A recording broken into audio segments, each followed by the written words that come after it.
Kami ucapkan selamat datang kepada yang terhormat Menteri Koordinator Bidang Pemberdayaan Masyarakat Bapak Dr. Honoris Causa Haji Muhaimin Iskandar MSI,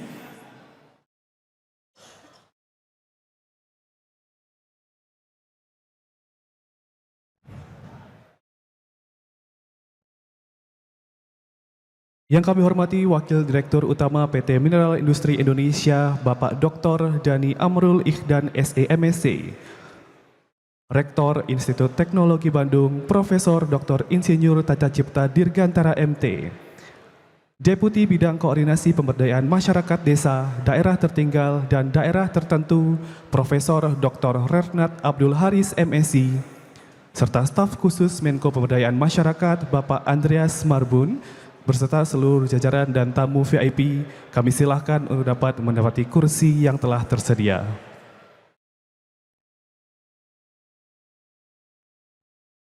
Hadirin yang kami hormati, sesaat lagi acara akan kami mulai. Kami silahkan kepada hadirin untuk dapat menempati kursi yang telah tersedia. Terima kasih. Assalamualaikum warahmatullahi wabarakatuh. Selamat pagi dan selamat datang di Aula Barat Institut Teknologi Bandung dalam acara Studium Generale bersama Wakil Direktur Utama PT Mineral Industri Indonesia Bapak Dr. Dhani Amrul Ikhdan SEMSC dengan topik Ekonomi Inklusif untuk Indonesia Naik Kelas. Acara hari ini akan diawali dengan menyanyikan lagu kebangsaan Indonesia Raya. Hadirin dimohon berdiri.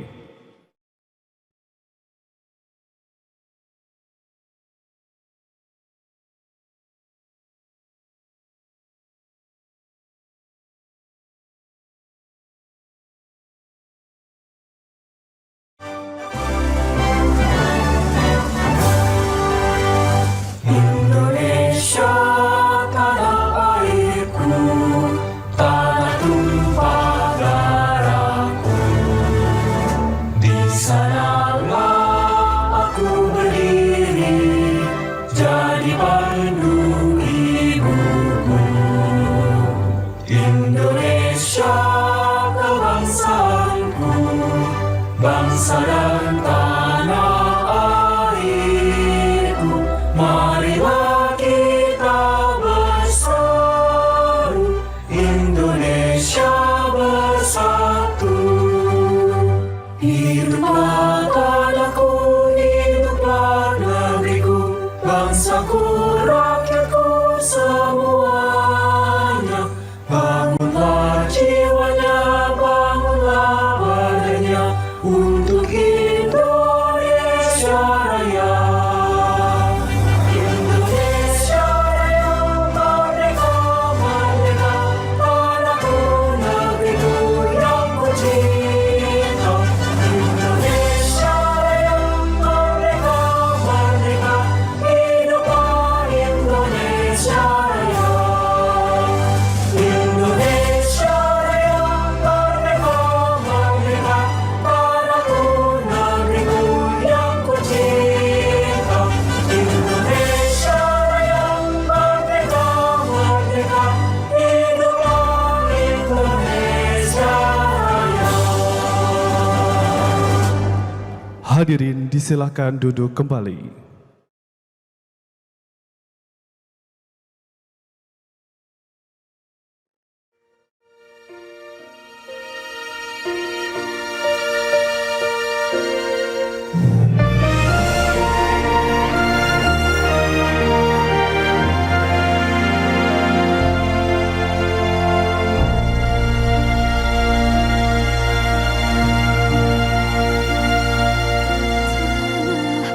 Airku tidak kulupakan, kan terkenang selama hidupku. Biarpun saya pergi jauh, tidakkan hilang dari kalbu. Tanah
kasih kepada Shannon Shannon atas persembahan lagu Tanah Airku yang begitu indah.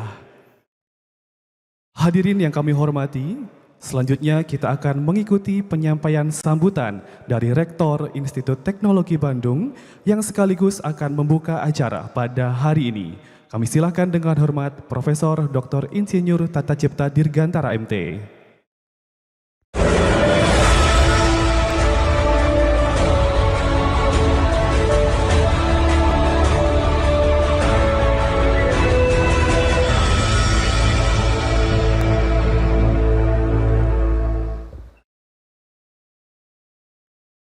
Assalamualaikum warahmatullahi wabarakatuh.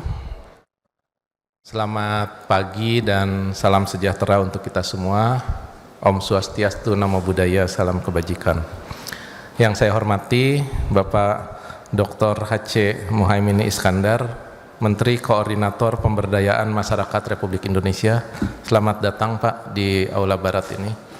Ini adalah gedung yang berdiri sejak ITB berdiri tahun 1920. Pak Karno pernah diwisuda di sini, Pak. Pak Profesor Abdul Haris, Deputi Kemenko Pemberdayaan Masyarakat beserta seluruh jajaran, dan tentu saja Pak Dhani Amrul Ihsan, Wakil Direktur Utama PT Mineral Industri Indonesia, Main ID, beserta seluruh jajaran, para staf khusus Menko Pemberdayaan Masyarakat, hadir di sini Pak Andreas Marbun. Dari ITB hadir Pak Wakil Rektor Bidang Komunikasi, Kemitraan, Kealumnian dan Administrasi, Pak Rikrik Kusmara. Beliau ini sebetulnya tuan rumahnya. Saya cuma bertugas untuk memberikan sambutan, Pak. Kemudian ada Pak Lukmanul Hakim, Komisaris Independen BRI, Pak Jagat Priyani, dosen dari Keahlian Risiko Bisnis dan Keuangan SBM yang nanti akan bertindak sebagai moderator, ya, Pak Jagat, para dosen pengampu, dan yang saya banggakan para mahasiswa peserta studium general ini, baik yang hadir di sini maupun yang hadir dari kampus ITB Jatinangor dan kampus ITB Cirebon. Ini yang hadir luar biasa nih, sampai penuh sekali ya. Kursinya mau ditambah ya. Jadi ini adalah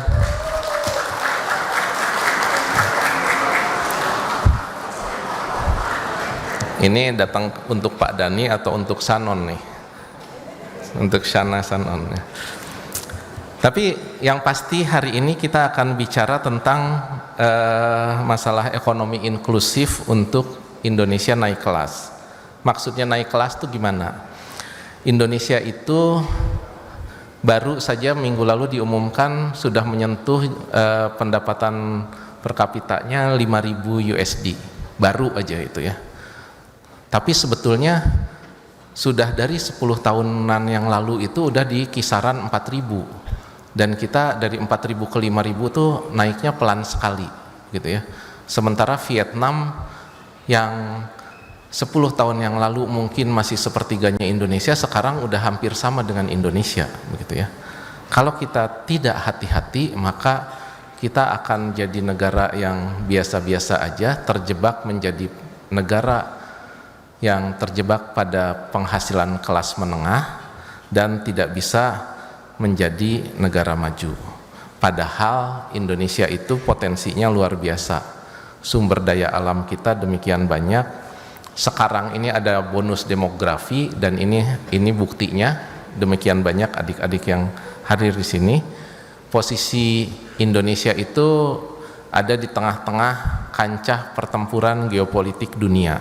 Jadi daya tawar Indonesia kalau dimanfaatkan sebetulnya itu menjadi kesempatan yang sangat baik. Namun sebetulnya potensi itu baru potensi. Nah, sekarang yang akan dibicarakan hari ini adalah potensi itu mau kita apakan? Mau cuma dibicarakan aja gitu ya? Atau mau betul-betul mau dimanfaatkan untuk sebesar-besarnya kemajuan Indonesia. Dan kalau kita mau pindah kelas itu dari penghasilan menengah jadi penghasilan tinggi, perilaku kita juga harus berbeda gitu ya. Orang-orang yang penghasilannya menengah itu perilakunya berbeda dengan orang-orang yang penghasilannya tinggi. Cara berpikirnya berbeda, cara bekerjanya berbeda. Kalau kita begitu-begitu aja juga kita tidak akan naik kelas. Dan sebetulnya inilah saatnya. Kalau kita mau naik kelas, maka adik-adik inilah penggeraknya. Bukan siapa-siapa lagi. Saya itu udah masuk generasi yang sebentar lagi masuk ke film Jurassic Park ya. Sebentar lagi extinct gitu ya. Tapi adik-adik ini yang akan jadi penggerak gitu. Jadi pada hari ini kita beruntung hadir di sini Pak Menko dan Pak Dani yang akan menyampaikan gagasan tentang bagaimana Indonesia bisa naik kelas, dan ini juga sejalan dengan peran kita di perguruan tinggi. ITB itu utamanya mencetak lulusan, tapi yang mau kita cetak itu bukan lulusan yang mau jadi karyawan sebetulnya.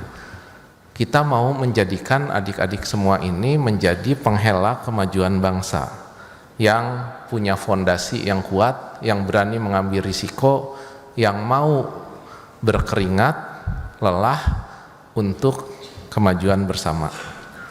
Dan tentu saja itu semua tidak bisa dikerjakan sendiri. Akademisi perlu bergaul bersama dengan para praktisi industri, dengan pemerintahan yang mengatur regulasi, dan masyarakat. Terutama kita sekarang menghadapi isu-isu lingkungan, isu-isu global dan sebagainya. Disinilah pentingnya perguruan tinggi, industri, dan pemerintah berjalan beriringan. Jadi terima kasih sekali lagi Pak Dani, Pak Muhaimin yang sudah berkenan untuk hadir di aula ini. ITB sudah memiliki banyak sekali kerjasama, antara lain misalnya dosen ITB itu terlibat langsung di industri pertambangan. Misalnya pada tahun kemarin itu PT Timah meminta bantuan ITB untuk melakukan eksplorasi potensi sumber daya mineral tanah jarang begitu ya. Dan kalau Pak Dani sudah hadir di sini, maka mungkin yang diminta ke ITB bukan hanya kerjasama dengan PT Timah, tapi dengan seluruh anak perusahaan di Main ID, begitu ya Pak Dani ya. Mari kita berikan tepuk tangan.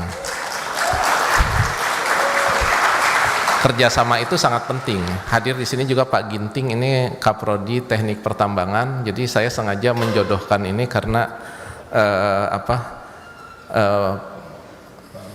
pembicaraan ini harus juga bukan sekedar telepon dan paperwork, tapi ini sebetulnya hubungan saling percaya, hubungan pertemanan yang baik gitu ya. Jadi itu yang mungkin ingin kita perkuat. Dan juga kita ada satu contoh juga laboratorium industri, ada perusahaan dari Cina tapinya bukan Main ID ini. Saya nunggu-nunggu dari Main ID kapan gitu ya. Perusahaan Cina itu namanya GEM, dia itu urban mining yang menambang barang-barang bekas kemudian di recycle. Dia itu mendirikan laboratorium, menginvest kurang lebih 500-600 miliar Pak. Di ITB ada di Jatinangor, ada 3 pihak yang bekerja sama, ITB, PT GEM ini, dan China Southern University, 3 perusahaan. Saya kemudian bertanya, ngapain sih itu PT GEM itu mau-maunya mengeluarkan uang sampai 1,5 triliun untuk ITB? Karena pasti bukan gratis. Ternyata itu adalah investasi. Tahun kemarin ada 100 paten yang dihasilkan oleh laboratorium itu yang relevan dengan kegiatan industrinya. 100 paten Pak. Itu dari satu laboratorium saja. Tapi sayangnya bukan laboratorium Main ID ya. Bayangkan kalau laboratorium Main ID ada di ITB Pak. Nah mungkin 200-300 paten gitu. Dan adik-adik ini punya kesempatan langsung dan itu udah jelas siapa yang bekerja di laboratorium itu adalah mahasiswa-mahasiswa kita gitu ya. Jadi dengan investasi segitu ternyata tenaga kerja lebih murah, hasil bagus karena anak-anaknya pinter-pinter gitu ya. Jadi saya kira itu kurang lebih ilustrasinya. Jadi mudah-mudahan dengan kedatangan bapak-bapak yang terhormat ini kita akan membuka avenue baru kerjasama yang saling menguntungkan yang akan membuat Indonesia naik kelas. Selamat menikmati acara ini ke depan dan sekali lagi terima kasih. Billahi taufiq wal hidayah. Wassalamualaikum warahmatullahi wabarakatuh. Terima kasih Bapak Rektor ITB, kami silakan dapat kembali ke tempat.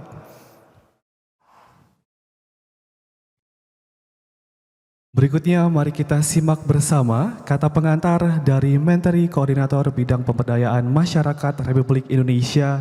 Kami silakan dengan hormat Bapak Dr. Honoris Causa Haji Muhaimin Iskandar MSI.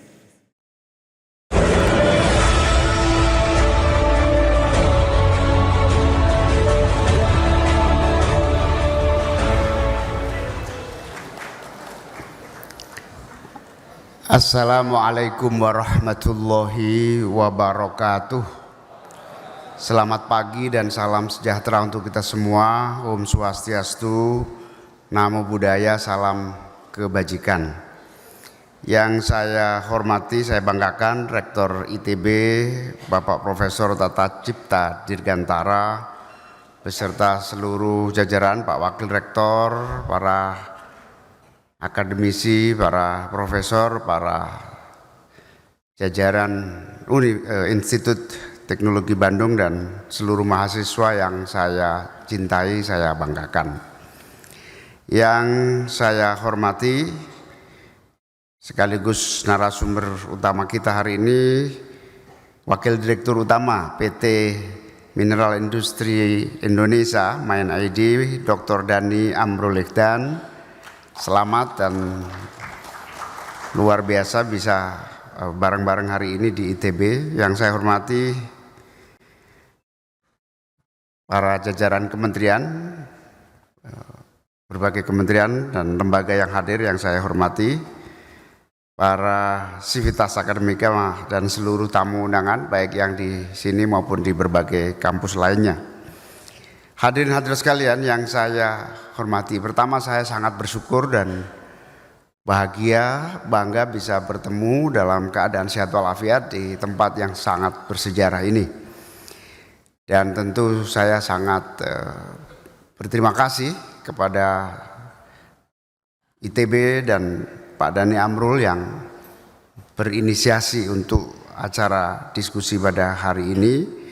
Dan saya menyampaikan penghargaan dan salut atas terbitnya buku yang ditulis oleh Pak Dhani Amrul Ikhdan ini. Seorang wakil direktur utama, pemimpin muda, teman lama saya, kebetulan juga aktivis NU juga. Tepuk tangan untuk Pak Dhani. Dan kebetulan editornya adalah Profesor Reda Mantovani yang juga adalah Jaksa Agung Muda Intel. Pejabat publik yang memiliki kemampuan intelektual dan kapasitas akademik yang sangat membanggakan kita. Kolaborasi Pak Dhani dan Pak Reda ini tentu sangat penting dan didiskusikan di ITB, artinya siap untuk diuji oleh seluruh sivitas akademika di ITB ini. Tentu kolaborasi ini sangat penting sebagai lahirnya karya intelektual yang langka dan inspiratif, tajam dan analitis, berani mengambil gagasan-gagasan baru dan membumi bagi kepentingan masa depan bangsa kita. Inilah bukti bahwa sinergi lintas generasi, lintas peran akan mampu menghasilkan pemikiran-pemikiran strategis bagi masa depan kita, masa depan Indonesia, terutama pekerjaan kita semua yang terus kita ikhtiarkan, tidak pernah berhenti. Indonesia naik kelas, bukan sekedar bekerja di wilayah mediocre, di level biasa-biasa saja kata Pak Rektor tadi, tanggung, dan nampaknya sudah 10 tahun lebih kita tanggung. Hari ini kita tidak boleh tanggung, kita betul-betul naik kelas hari ini dan di masa yang akan datang. Pengalaman berbagai negara sebagai pengalaman global yang kita saksikan, tidak ada satupun negara maju yang naik kelas yang hanya mengandalkan sumber daya alam. Karena kekayaan alam terbatas, tetapi juga berbagai pertumbuhan ekonomi juga sangat terbatas. Negara maju biasanya lahir dari industrialisasi dan hilirisasi yang ditopang oleh ilmu pengetahuan, teknologi, dan masyarakat yang berdaya. Disinilah kita melihat kerangka DAI, distinktif, adaptif, dan inklusif menjadi sangat relevan. Distinktif artinya membangun keunggulan khas, bukan hanya sekedar meniru. Adaptif artinya berarti tanggap terhadap perubahan, terutama tuntutan transisi energi, digitalisasi, dan disrupsi global. Inklusif berarti industrialisasi juga harus melibatkan masyarakat luas yang selama ini terutama masyarakat sekitar di lingkungan industri yang hanya menikmati dampaknya tetapi tidak menjadi bagian integral dari kemajuan dan peningkatan kualitas hidupnya. Kerangka DAI ini kita melihat sekaligus bagian integral dari upaya kita membangun kualitas manusia kita. Dari perspektif kementerian yang saya pimpin, saya memimpin 6 kementerian yang menjadi koordinasi di bidang saya, tentu sangat berkepentingan agar ilmu pengetahuan yang terus berkembang, sains dan teknologi yang terus maju, terutama di bidang pemberdayaan masyarakat ini sebagai paradigma baru dalam pembangunan nasional kita, sehingga setiap program, setiap anggaran negara yang keluar harus berdampak pada pemberdayaan yang dirasakan oleh seluruh masyarakat bangsa kita. Keberhasilan industrialisasi dan hilirisasi juga harus melibatkan upaya berseiringan dengan terus peningkatan keberdayaan masyarakat kita, sehingga kualitas sumber daya manusia menjadi sangat penting. Dan industrialisasi tanpa kualitas manusia yang distinktif akan berhenti pada nilai rendah. Tanpa kualitas manusia yang adaptif akan tertinggal, tanpa kualitas manusia yang inklusif juga akan menciptakan ketimpangan. Karena itu industrialisasi harus berjalan seiring dengan pemberdayaan masyarakat, yaitu melalui pendidikan, pelatihan, penguasaan teknologi yang terus berkembang dan relevan. Disinilah saya sangat berterima kasih dan berharap ITB terus menjadi partner strategis dalam membersamai upaya pembangunan nasional kita. Karena seperti yang disampaikan Pak Rektor tadi, ITB bukan hanya mencetak pegawai, mencetak insinyur yang unggul, tetapi saya dan kita semua berharap ITB adalah arsitek masa depan industri nasional kita. ITB memiliki kapasitas yang sangat tidak bisa diragukan lagi dalam memastikan hilirisasi di Indonesia tidak berhenti pada smelter, perakitan, tetapi benar-benar naik ke desain sistem, teknologi proses, material maju, dan kecerdasan industri. Bapak Ibu sekalian, dalam konteks ini green economy dan circular economy bukan sekedar agenda lingkungan, melainkan peluang besar bagi tumbuh kembangnya ekonomi sekaligus pemberdayaan masyarakat kita. Dalam konteks energi terbarukan juga masyarakat harus terlibat dan menjadi bagian dari upaya untuk terus menumbuhkan berbagai kebutuhan kemajuan kita. Masyarakat dapat terlibat dalam manufaktur komponen, operasi pemeliharaan, bioenergi berbasis komunitas, hingga integrasi energi bersih dengan desa dan kawasan industri. Pada konteks mineral kritis, ekonomi sirkular membuka peluang daur ulang dan pengembangan material maju agar hilirisasi tidak dangkal. Di agroindustri sirkular, limbah pertanian menjadi bioenergi, biomaterial, dan produk bernilai tambah. Petani dan koperasi serta pelaku ekonomi desa harus juga naik kelas. Dalam waste to energy ini, limbah juga harus menjadi energi bahan baku dan bahan baku industri, juga menciptakan lapangan kerja sekaligus memperbaiki lingkungan. Sebagai ilustrasi sederhana, setiap perangkat yang kita pegang hari ini, baik telepon, seluler, laptop, peralatan elektronik adalah mengandung unsur logam hasil industri pertambangan, mulai dari tembaga, nikel, kobalt, hingga logam tanah jarang. Perkembangan teknologi telekomunikasi dan elektronik yang sangat cepat membuat perangkat ini mudah usang dan cepat ganti. Bayangkan dampak yang akan muncul secara global. Sampah elektronik telah mencapai lebih dari 60 juta ton per tahun dan jumlah ini terus meningkat. Padahal di dalam sampah elektronik tersebut tersimpan nilai ekonomi yang sangat besar. Inilah peluang nyata bagi masyarakat, khususnya masyarakat berpenghasilan rendah, bila pengelolaan, pemilahan, dan daur ulang e-waste ini dilakukan secara terorganisasi. Dengan dukungan teknologi dan standarisasi proses dan peningkatan kapasitas sumber daya manusia dari ITB dan juga lembaga-lembaga ilmu pengetahuan lainnya, limbah elektronik yang diolah kembali menjadi bahan baku industri guna menciptakan lapangan kerja baru, meningkatkan pendapatan masyarakat sekaligus mengurangi tekanan lingkungan kita. Inilah contoh konkret bagaimana sirkular ekonomi menjadikan masalah sosial sebagai sumber kesejahteraan. Bila ilmu pengetahuan dan pemberdayaan masyarakat berjalan seiringan, maka ini bisa kita wujudkan segera.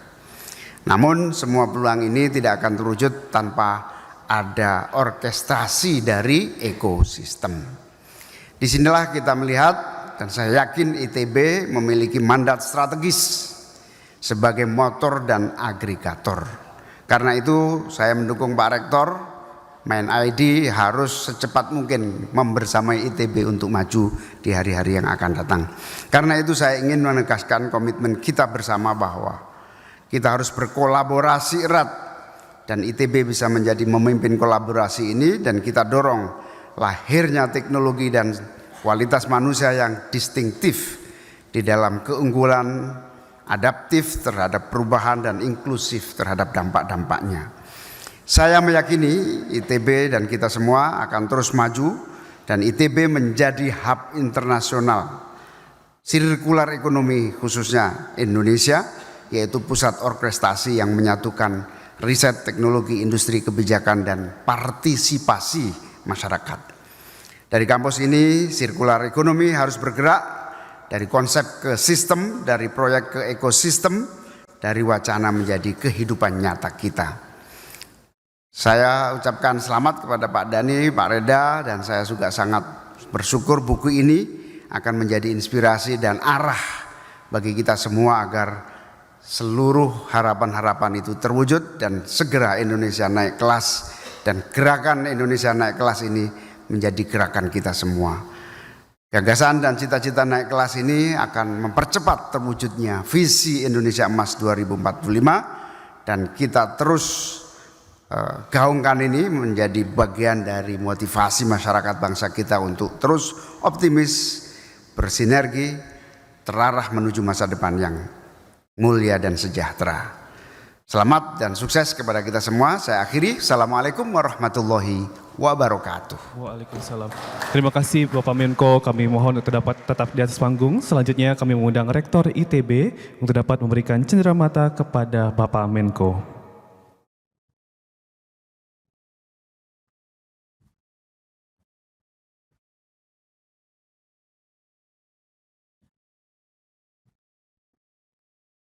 Mohon izin kami pandu untuk pengambilan gambar dalam 3, 2, 1. Sekali lagi 3, 2, 1.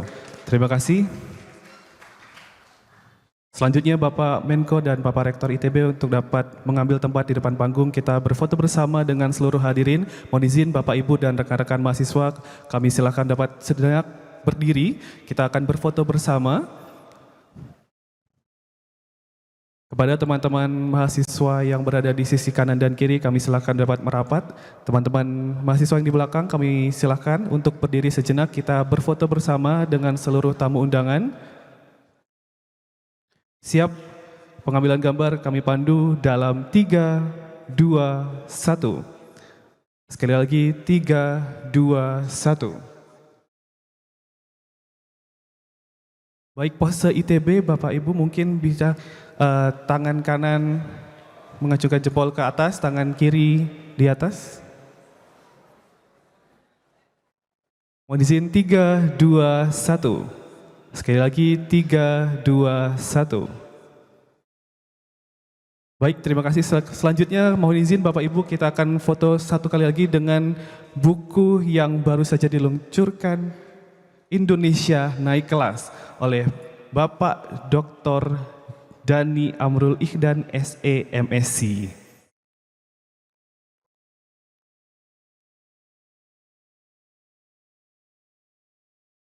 Buku ini yang nantinya akan dibedah secara langsung oleh akademis ITB. Baik, mohon izin kami pandu untuk pengambilan gambar dalam 3, 2, 1. Sekali lagi 3, 2, 1.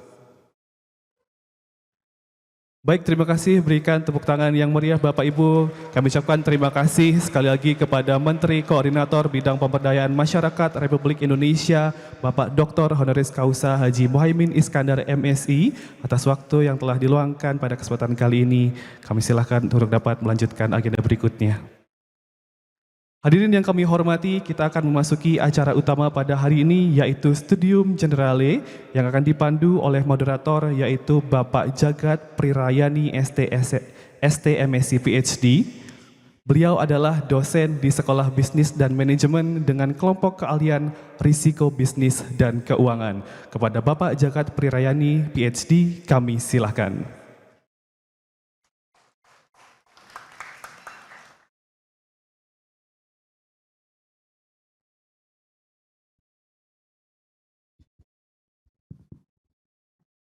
Baik, terima kasih. Assalamualaikum warahmatullahi wabarakatuh. Om Swastiastu, Namo Buddhaya dan salam kebajikan. Yang kami hormati Menteri Koordinator Bidang Pemberdayaan Masyarakat Republik Indonesia kepada Bapak Dr. Muhaimin Iskandar beserta jajarannya. Selamat datang di kampus ITB, Pak. Kemudian yang kami hormati pimpinan Institut Teknologi Bandung, Bapak Profesor Dr. Tata Cipta Dirgantara beserta jajarannya, kepada Bapak Wakil Direktur Mineral Industri Indonesia sekaligus narasumber utama kita pada pagi hari ini, kepada Bapak Dr. Dani Amrul Ikhwan, selamat datang di ITB. Rekan-rekan akademisi dan dosen yang kami banggakan, serta tentunya seluruh mahasiswa dan hadirin yang berbahagia pada pagi hari ini. Izinkan saya sebagai moderator untuk mengantarkan Bapak dan Ibu ke dalam inti acara Studium Generale pada pagi hari ini. Institut Teknologi Bandung memiliki tradisi yang panjang sebagai suatu ruang lahirnya pemikiran-pemikiran strategis, tempat di mana ilmu pengetahuan dan teknologi berkontribusi langsung dalam menjawab tantangan-tantangan pembangunan nasional. Dalam semangat ini, tema mengenai ekonomi inklusif untuk Indonesia naik kelas sangat relevan untuk kita bahas pada pagi hari ini. Izinkan saya untuk mengawali forum ini dengan sebuah refleksi sederhana namun fundamental. Mengapa dengan kekayaan sumber daya alam yang melimpah, kemudian dengan bonus demografi yang besar, dan potensi posisi geopolitik Indonesia yang sangat strategis, tetapi sampai sekarang kita masih bertanya-tanya, kapan kita benar-benar naik kelas? Pertanyaan ini bukanlah ungkapan pesimisme, namun ini adalah ungkapan ajakan untuk kita semua melihat potensi besar yang dimiliki oleh negara kita. Terlebih lagi, tantangan Indonesia saat ini bukan ada pada keterbatasan potensi, tetapi bagaimana potensi-potensi itu dikelola dan ditransformasikan secara efektif dan efisien. Dalam kuliah umum pagi hari ini kita akan melihat bagaimana konsep hilirisasi dan industrialisasi menjadi suatu strategi transformasi struktural untuk pembangunan ekonomi kita. Hari ini kita sangat beruntung karena kita berkesempatan mendengarkan langsung pemikiran-pemikiran dan gagasan besar ini dari seorang narasumber yang sangat berkompeten, memiliki rekam jejak yang panjang di dunia baik akademisi, praktisi, dan juga kebijakan publik. Tanpa berpanjang kata, marilah kita sambut dengan tepuk tangan yang meriah narasumber utama kita pada pagi hari ini, Bapak Dr. Dhani Amrul Ihdan.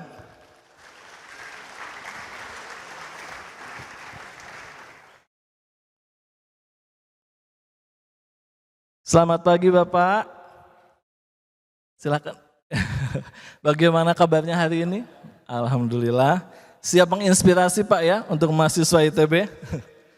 Baik, hadirin yang terhormat, izinkan sebelum kita memulai acara untuk saya membacakan profil singkat beliau.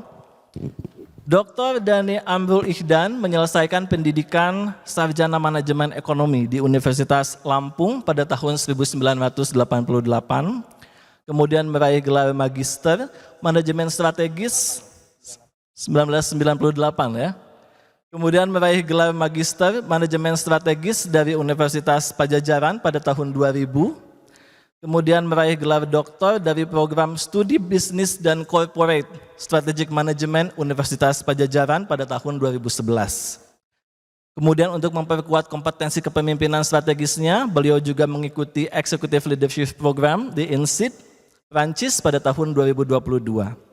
Saat ini beliau menjabat sebagai Wakil Direktur Utama PT Mineral Industri Indonesia yang merupakan BUMN Holding Industri Pertambangan Indonesia yang membawahi PT Antam, PT Bukit Asam, PT Freeport Indonesia, PT Inalum, PT Timah, serta PT Vale Indonesia.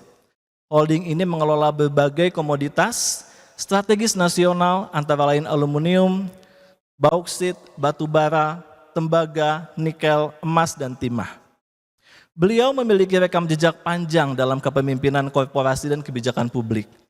Beliau pernah menjabat sebagai Presiden Direktur PT Pertamedica IHC, Indonesia Healthcare Corporation, Presiden Direktur PT Pertamedica Sentul, serta dipercaya sebagai staf ahli utama Kantor Staf Presiden Republik Indonesia. Di bidang akademik, beliau juga aktif sebagai pengajar dan penguji pada program Doktor Manajemen Bisnis Universitas Padjadjaran. Selain itu, beliau pernah menjabat sebagai Dewan Komisaris Indonesia, Battery Corporation, BUMN strategis yang berperan dalam pengembangan ekosistem battery electric vehicle dan electric vehicle di Indonesia. Pengalaman profesional tersebut dilengkapi dengan pengabdian di bidang pendidikan dan sosial keagamaan pula. Saat ini beliau merupakan anggota Majelis Wali Amanat Universitas Indonesia serta bagian dari pengurus besar Nahdlatul Ulama PBNU. Demikian, tepuk tangan lagi hadirin sekalian. Ini saya sampai sesak nafas ya, pengalamannya panjang sekali, banyak sekali. Baik para hadirin, sebelum kita masuk ke inti acara utama, mari kita saksikan sama-sama cuplikan trailer terkait dengan tema Indonesia Naik Kelas. Kita hidup di masa yang berbahaya dan dulu ini hampir membunuh Indonesia. Masa kolonial membuat kita miskin meski berdiri di atas tanah yang kaya. Familiar dengan itu, kini kita mengirim hasil tanah kita, namun masih terus kita menjadi negara berkembang. Kondisi ini haruslah diputus, harus dikalahkan. Indonesia harus naik kelas. Dunia kita berputar beriringan dengan raksasa, dengan kecepatan revolusi teknologi, krisis iklim, pergerakan geopolitik. Namun, leluhur kita menurunkan kisah Aji Saka yang menitipkan semangat bahwa kita bisa melawan dengan kecerdasan dan modal yang kita punya. Sorban putih Aji Saka kini adalah kebijakan publik tanduk awal untuk mendorong kemajuan Indonesia. Pemegang sorban ini harus memaksanya menjadi putih, menghidupinya dengan semangat keberpihakan rakyat, dengan pertimbangan rasional yang berbasis pada data, dan keberanian melawan status quo. Ini semua harus bergerak cepat. Dan jangan sampai kita seperti raksasa dalam kisah Aji Saka yang jatuh dalam tebing kegagalan. Buku ini tidak hanya menunjukkan apa yang harus kita punya, namun juga memaksa kita untuk menoleh dan belajar dengan melihat dunia. Kita lihat Finlandia dengan revolusi pendidikan yang berdasar pada fakta lapangan dan terpisah dari kepentingan politik. Singapura melalui strategi whole government approach untuk mengawal realisasi agenda bangsa. Dunia membuat kita harus mengerti apa yang berhasil dan apa yang gagal. Lalu, apa rencananya? 888.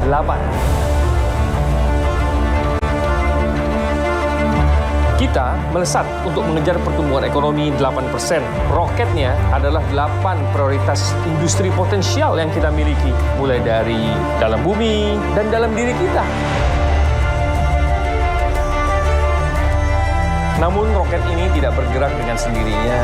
Buku ini menawarkan akselerator yang berdasarkan kepada nilai distintif, adaptif, dan inklusif yang tertuang dalam 8 komponen mesin pendorong. Ini tentang bagaimana kita memaksimalkan kecerdasan dan strategi untuk menunjukkannya pada dunia.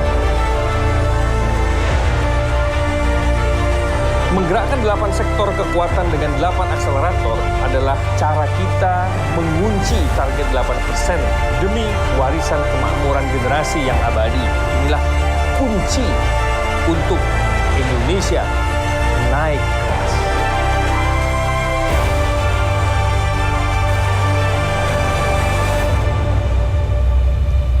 Luar biasa sekali, berikan tepuk tangan yang meriah pada Bapak Dhani. Hadirin yang kami hormati, selanjutnya kami persilakan kepada Bapak Dr. Dhani untuk menyampaikan kuliah umum. Waktu dan tempatnya kami persilakan. Baik, terima kasih. Assalamualaikum warahmatullahi wabarakatuh. Selamat pagi, salam sejahtera bagi kita semua. Shalom, Om Swastiastu, Namo Buddhaya, salam kebajikan. Yang kami hormati Pak Menko Pemberdayaan Masyarakat, Pak Muhaimin Iskandar, yang telah berkenan hadir di sini, merupakan kehormatan Pak Menko berkenan hadir di ITB, di Tanah Bandung. Insya Allah barokah untuk Pak Menko, karena buku ini sebagian besar dikontribusikan dan didedikasikan untuk keberhasilan program pemberdayaan masyarakat, Pak, untuk naik kelas Indonesia. Beserta seluruh rombongan, di sini ada Prof. Haris, Pak Lukman, tokoh-tokoh Indonesia yang telah mewarnai dunia pendidikan kita. Yang kami hormati, kami banggakan, kami muliakan Pak Rektor ITB, beserta seluruh jajaran, Pak Tata, Pak Ririk, dan Mbak Lala yang telah menyiapkan acara ini semuanya, dan adik-adik mahasiswa semuanya, para rising stars yang menjadi saksi sejarah Indonesia naik kelas. Karena 30 tahun yang lalu, saya berada di tempat yang sama. Persis begini nih. Kalau kita ada pembicara dari luar, kita rasanya, aduh, kapan saya bisa seperti itu? 30 tahun yang lalu, sama, di kampung, di daerah tertinggal juga, saya dibesarkan sama Pak Muhaimin, itu kita tidak pernah membayangkan untuk menginjak ibu kota. Tapi nyatanya, qadarullah, Allah berkehendak lain. Setiap masa ada zamannya dan setiap zaman memberikan legacy, dan kita harus husnuzon terhadap setiap takdir dan episode kehidupan yang sudah ditetapkan oleh Allah kepada kita. Nggak nyangka seorang Dhani dulu, wah 30 tahun yang lalu masih kurus kering, aktivis, demo sana demo sini, sekarang bisa menjadi direksi top management di holding BUMN terbesar di bidang pertambangan yang menjadi milestone kebanggaan Indonesia untuk naik kelas, karena Main ID ini adalah pilar penting untuk hilirisasi dan industrialisasi yang merupakan program strategis pemerintah, menjadi ikon programnya dari zaman presiden-presiden terdahulu yang telah ditinggalkan oleh Pak SBY, Pak Jokowi, dan diteruskan oleh Pak Prabowo adalah hilirisasi dan industrialisasi. Dan sekarang insya Allah the dreams come true, kita akan memasuki era-era yang insya Allah baik untuk kita semua. Dengan semangat optimisme kita susun milestone bersama. Dan mari kita menjadi saksi sejarah untuk Indonesia naik kelas. Bapak Ibu sekalian yang berbahagia, Pak Rektor, beserta seluruh jajaran. Pertama tentu kita melihat buku ini menjadi semua kesannya 88, Pak. Ada 788 halaman, 8 chapter, ada 88 subchapter dengan 8 benchmark dan studi kasus pada negara-negara. Kenapa semua 88? nggak ada angka keramatnya, Pak Menko, Pak Muhaimin. 8 itu karena kita mau 8% naik kelas. Kebetulan aja angkanya 8, Pak. Tapi satu sisi 8 itu kan filosofinya 8, dia melingkar. Angka yang nggak terputusan angka 8, Pak. Dia puter. Karena apa? Karena untuk naik kelas kita perlu ekosistem. Kita perlu penguatan dan pengkayaan ekosistem. Makanya 8 itu kan sebuah rangkaian yang nggak terputus karena kita adalah ekosistem. Makanya itu lahirlah namanya Kemenko Pemberdayaan Masyarakat. Kenapa? Karena dia membentuk ekosistem pemberdayaan dan melingkar. Jadi memang kenapa melingkar? Ya karena memang inklusivitas itu memang melingkar. Bahwa naik kelas itu harus melibatkan semuanya, inklusif. Dan inklusif itu merupakan sebuah panggilan spiritual, Pak. Karena sudah ada di Quran itu, Pak. Wa'tasimu bihablillahi jami'a wa la tafarraqu. Berpegang teguhlah kepada tali ajaran agama Allah dan jangan bercerai-berai. Itu kan merupakan sebuah bentuk inklusivitas, Pak. Bahwa kita harus bersama. Berjamaah. Kalau kita maju, jangan maju sendiri, harus berjamaah. Maka kalau ITB maju, ya berjamaah. Ya otomatis tadi Pak Rektor sudah mengkritik tadi ada laboratorium dari Cina datang ke sini. Ya kan? Malu rasanya kalau BUMN nggak banyak berkontribusi untuk ITB. Karena Korea, Cina sudah, maka BUMN harus masuk untuk membantu ITB. Walaupun saya itu MWA di UI, Pak Rektor, Majelis Wali Amanah di UI, tapi karena keluarga saya di Bandung, maka hati saya di Bandung. Insya Allah kita bantu ITB, Pak. Bapak Ibu sekalian berbahagia. Sekarang kita melihat apa yang terjadi sekarang dengan buku ini. Kenapa kita hadir? Kita mesti menulis buku ini. Bahwa pertama, Pak, kita punya potensi sumber daya alam dan SDM yang luar biasa hebat. Sumber daya alam kita, semua komoditas rantai pasok global yang ada di dunia, mineral kritis dan mineral strategisnya ada di Indonesia. Kita punya nikel yang reserve-nya terbesar nomor 1 di dunia. Kita punya bauxite yang reserve-nya 5 besar terbesar di dunia. Kita punya copper yang juga reserve-nya nomor 3, nomor 2 terbesar di dunia. Kita punya emas yang reserve-nya juga 3 besar di dunia. Jadi semua komoditas strategis kita itu ada di Indonesia. Maka founding fathers kita sangat cerdas dan sangat visioner ketika merumuskan Undang-Undang Dasar 1945 pasal 33 di mana bumi, air, kekayaan alam dikelola oleh negara dan dipergunakan sebesar-besar untuk kemakmuran rakyat Indonesia. Itu menunjukkan founding fathers kita sangat visioner. Kenapa? Karena tahu reserve terbesar dari mineral kritis, mineral strategis ada di negeri ini. Nah, dengan potensi yang besar itu, maka kedaulatan ekonomi itu diilhami dengan bagaimana kita bisa melakukan pengelolaan ini dengan benar. Selanjutnya, kedaulatan ekonomi juga harus disupport dengan kedaulatan intelektual. Bahwa harus lahir kedaulatan intelektual dari kampus sebagai pilar penting untuk mengelola dengan tata kelola mineral kritis, mineral strategis dengan bagus. Sehingga kedaulatan intelektual itu harus dijamin. Jadi kalau ada kritik, ya Pak Menko ya, Pak Muhaimin, kalau ada kritik, yang kritik itu menggelitik, mencubit maupun memukul, ya kita pemerintah juga harus merespon ini dengan positif. Harus mengambil hikmahnya dengan baik. Dan ya inilah sebagai konsekuensi kedaulatan ekonomi.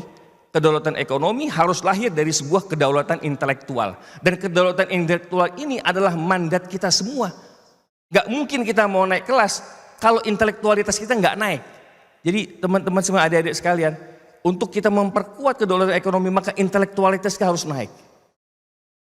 Dan kedaulatan intelektual ini itu adalah juga mandat spiritual. Kalau kita lihat mandat spiritual di dalam Al-Quran itu ada, Pak Menko. Pak Menko lebih paham. Jadi ketika kita bicara naik kelas, mandat naik kelas itu adalah perintah Allah di dalam Al-Quran. Sudah ada Pak Menko, betul nggak Pak Menko? Quran surat Al-Hasyr, coba buka Quran surat Al-Hasyr 19 atau 20 itu. Ada di sana. Allah bilang, ya ayyuhallazina amanu taqullaha wal tanzun nafsum ma qaddamat lighat. Wattaqullaha innallaha khabirum bima ta'malun. Wahai orang-orang yang beriman, bertakwalah kepada Allah dan hendaklah setiap diri kita mengupgrade kompetensi kita. Meningkatkan kualitas takwa kita. Untuk hari esok yang lebih baik. Jadi kata-kata hari esok yang lebih baik itu mandat di dalam Al-Quran itu.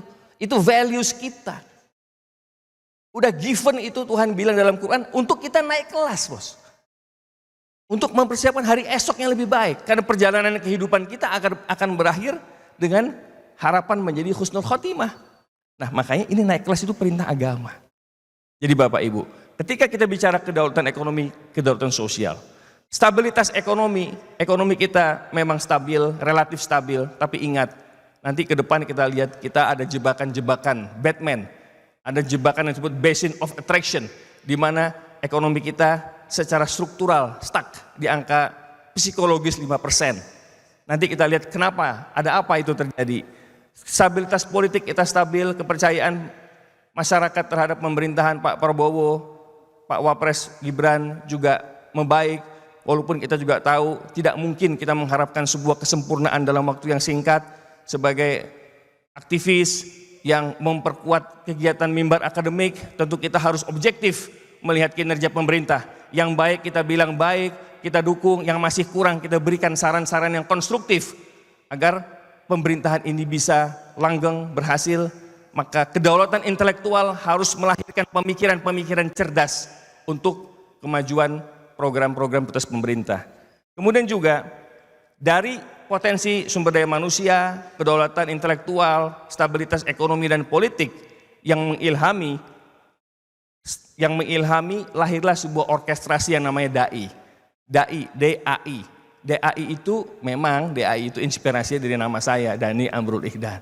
Tapi dalam konteks ini, DAI distinktif, adaptif, inklusif. Distinktif keunikan, adaptif, inklusif, sehingga ujungnya adalah ini sebuah orkestrasi dari membangun keunikan, adaptabilitas dan inklusivitas. Nah, di sini kalau kita bicara DAI, ada prosesnya dari mulai product space walking. Kalau kita bicara hilirisasi dan industrialisasi, itu harus ada tahapannya. Nggak bisa ujuk-ujuk. Karena negara nggak bisa menyiapkan industrialisasi yang melahirkan pertumbuhan ekonomi yang besar kalau semuanya ujuk-ujuk, instan, nggak bisa. Semuanya ada yang disebut dengan product space walking. Itu yang terjadi di beberapa negara. Korea Selatan juga product space walking dalam buat industrialisasinya. Tahun 60 Korea Selatan mengembangkan yang namanya tekstil. Tahun 70 Korea buat yang namanya kapal, baja. 75 baja, kapal, tahun 80 baru buat mobil, tahun 90-an baru elektronik, baru buat semikonduktor tahun 2000-an, sehingga dia menjadi raja elektronik, raja semikonduktor. Tapi itu melalui milestone yang disebut dengan product space walking, nggak mungkin ujuk-ujuk jadi. Nah ini namanya tahapan-tahapan. Kemudian juga kita juga lihat gimana R&D kita, research and development kita harusnya itu sekitar di atas 3% lah dari PDB kita. Tapi faktanya sekitar 0,3 sampai 0,4% anggaran R&D kita. Memang kita masih prihatin nih Prof, anggaran R&D kita. Makanya kita undang Pak Menko ke sini untuk men-trigger supaya di APBN postur anggaran kita untuk R&D dinaikin. Karena Malaysia sudah 2%, Singapura sudah 3,5%, Vietnam sudah mendekati 4% angka R&D-nya dari total PDB-nya. Kalau Indonesia masih 0,3-0,4%, bagaimana kita bisa buat suatu industrialisasi yang besar? Bagaimana kita bisa membuat konglomerasi industrialisasi yang bisa mencakup bisnis proses dari hulu ke hilir? Kalau anggaran R&D kita memang masih kecil. Alhamdulillah, Menristek-Diktinya dari ITB, marwahnya marwah ITB, insya Allah membawa keberkahan untuk advance teknologi untuk kita semua. Ada Pak Menko yang bisa mendorong anggaran R&D kita supaya bisa lebih bagus lagi. Bapak Ibu yang berbahagia. Kemudian juga transisi energi baru terbarukan. Kita boleh nggak suka dengan produk tambang. Mahasiswa boleh mengkritisi perusahaan tambang yang beberapa di antaranya merusak lingkungan. Namanya tambang, udah pastilah dia merusak. Udah pasti, nggak ada yang tambang nggak merusak, udah pasti. Tapi perusahaan tambang yang dikelola dengan good mining practices, dia sudah berpikir bagaimana melakukan konservasi dan pasca tambang sebelum eksplorasi itu dilakukan.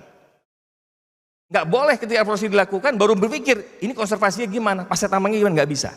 Nah sehingga memang transisi energi ini menjadi isu penting. Karena ini menyangkut net zero emisi dan seterusnya. Tapi kita jangan lupa yang namanya EBT, energi baru terbarukan, untuk menghasilkan EBT apapun itu, mau solar panel, mau energi, mau angin, nuklir, apapun itu dihasilkan dari produk tambang. Untuk melahirkan EBT, solar panel, itu diperlukan nikel, mangan, copper. Jadi ini suatu kejadian yang paradoks, tapi faktanya memang begitu. Nah, sekarang kita tinggal bagaimana memitigasi dan konsisten dengan good mining practice tadi untuk kita mengantisipasi terjadinya masalah pasca tambang. Kemudian juga kita buat namanya ekosistem inovasi yang disebut dengan RAI. RAI, regulator, akademisi, dan industri. Namanya RAI ini adalah sebuah kesatuan di mana regulator itu sebagai payung, akademisi stand alone dengan academic frameworknya.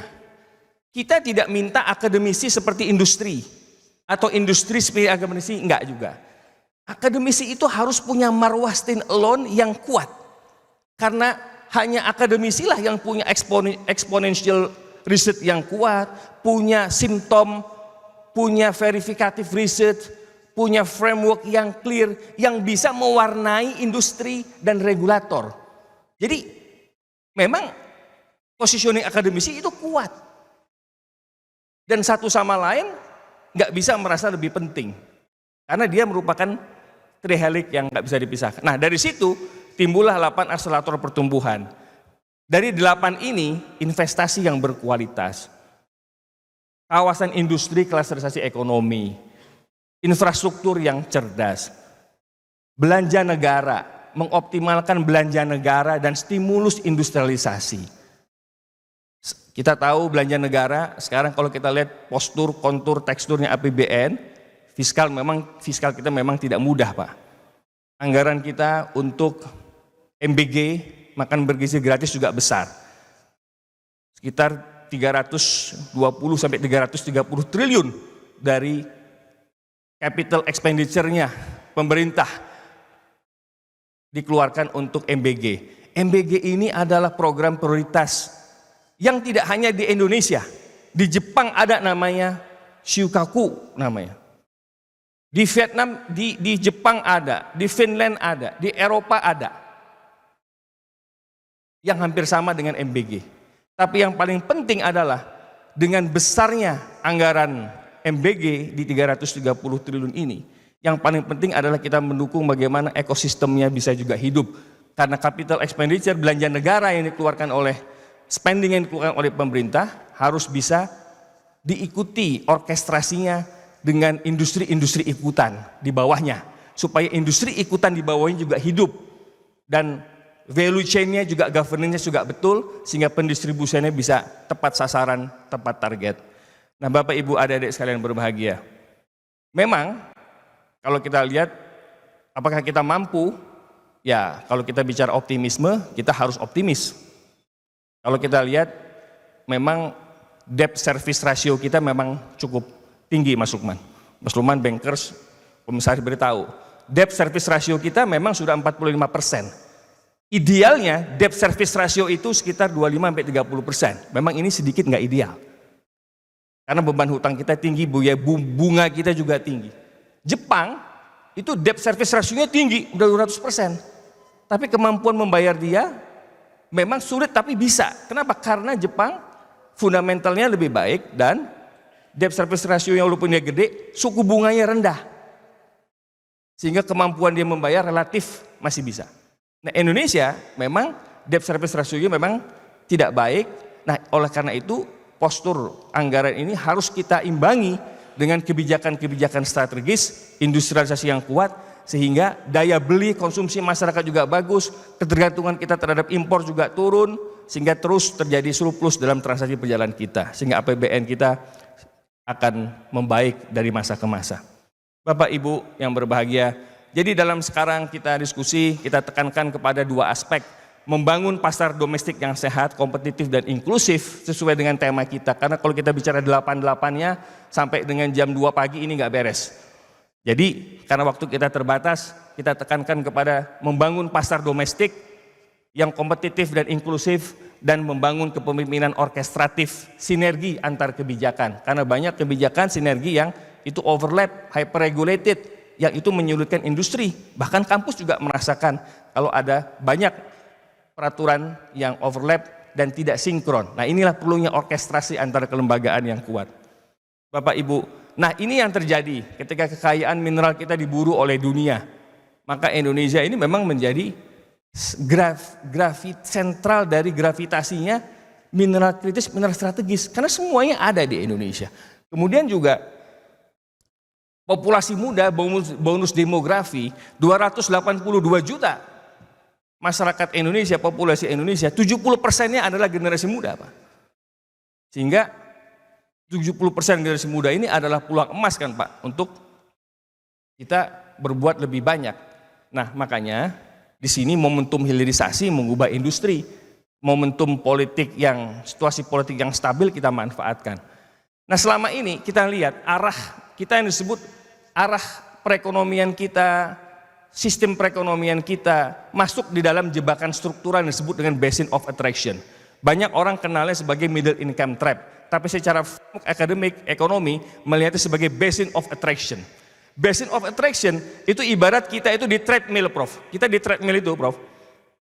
Kita kan berlari dengan cepat, tapi kita masih di situ-situ aja. Kita lari, kita keluar keringet, tapi sayang kita nggak berjalan, kita cuma di situ-situ aja. Itu yang disebut dengan basin of attraction.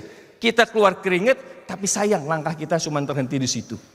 Maka jebakan struktural ini membuat kita terjebak di angka 5% psikologisnya. Itu juga dialami oleh negara-negara lain. Jebakan basin of attraction ini. Kenapa? Karena orkestrasi dari penciptaan nilai tambah, penciptaan daya saing juga berjalan tidak terorkestrasi dengan baik. Akibatnya kita terjadi jebakan-jebakan stuck. Nah, oleh karena itu kita lihat kondisinya memang seperti itu. Pertumbuhan ekonomi kita 5%. Negara tetangga kita, Singapura, ya memang karena sudah maju maka pertumbuhan ekonomi memang nggak nyampe 4%. Thailand sekarang turun, pertumbuhan ekonomi cuma 1,8%. Kenapa? Juga menghadapi yang sama. Industrialisasinya juga nggak jalan. Ditopang oleh konsumsi yang juga turun. Nah, Vietnam satu-satunya negara tetangga kita yang tadi Pak Rektor sudah singgung, sudah lompat di angka 8%, bahkan tahun ini targetnya 10%. Kenapa? Karena orkestrasi industrialisasinya berjalan dengan baik.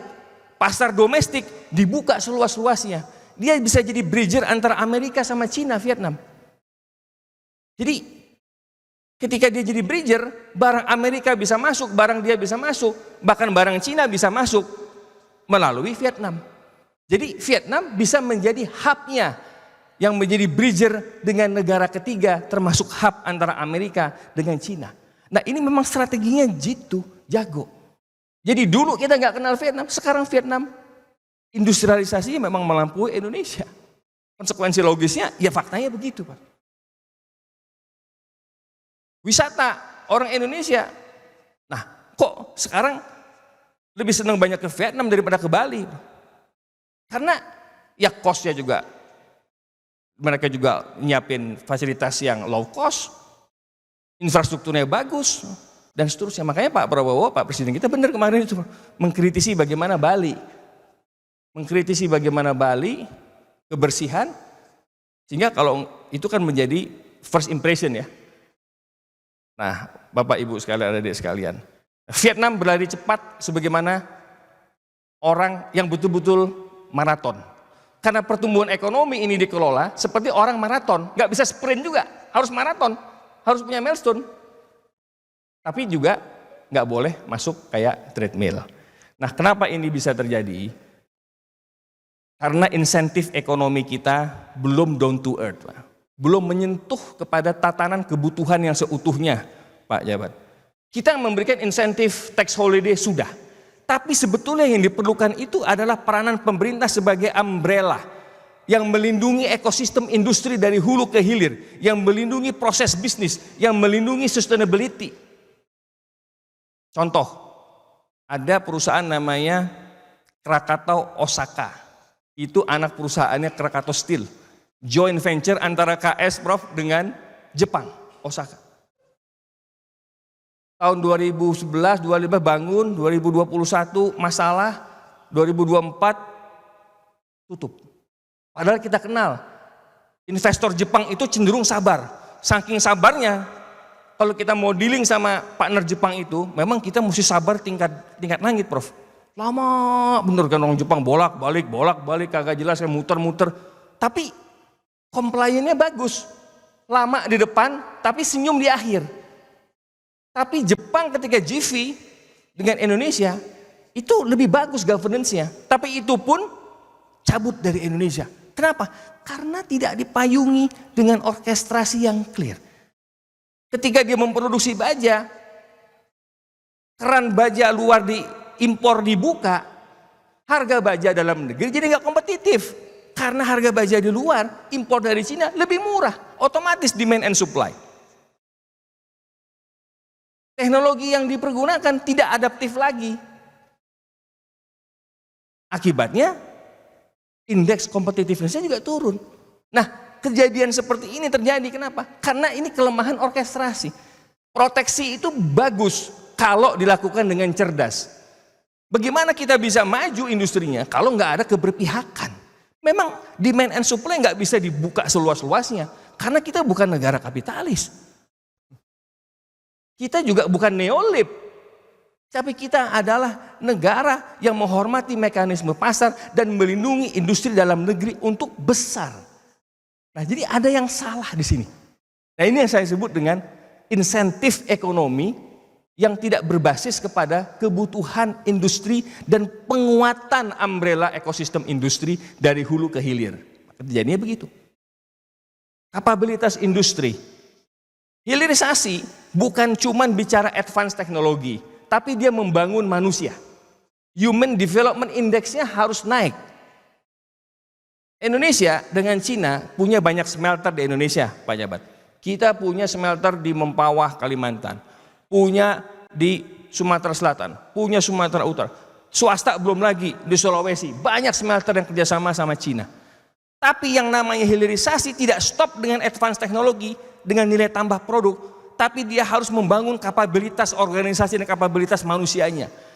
Ini belum seutuhnya pas nih di dalam agreement kita dengan partner-partner kita. Karena kita lupa memasukkan unsur teknologi inventor, teknologi adopter, bahkan teknologi take over dari kenaikan intelektualitas dan ekspertis orang-orang kita.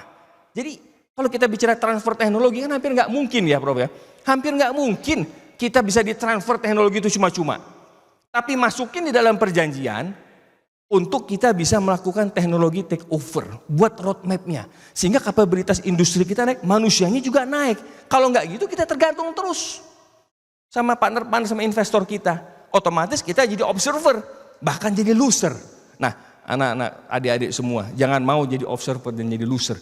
Ketika kita dealing dengan investor, kita harus tunjukkan kaki kita. Kita harus tahu strengthening the core kita.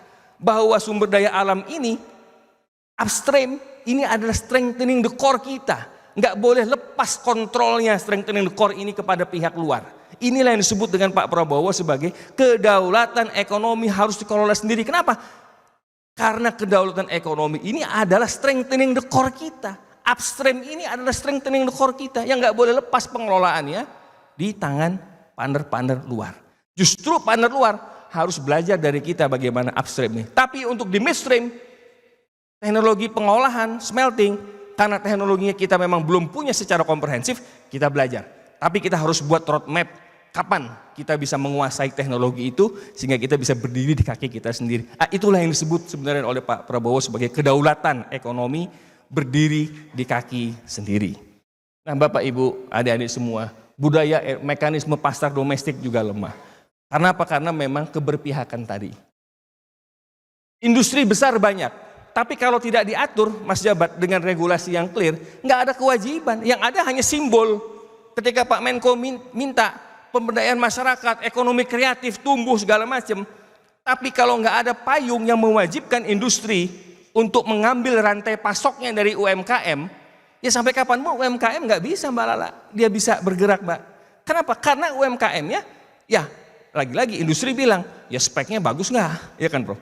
Quality-nya gimana? Jadi selalu ada entry barrier yang namanya total quality control, spesifikasi dan seterusnya. Ya kapan UMKM kita, mitra-mitra binaan kita akan maju kalau kita memberikan barrier? Tuntun dong, gandeng dong, upgrade dong, buat mereka naik kelas dong. Dengan mereka naik kelas, standarnya mereka jadi bagus.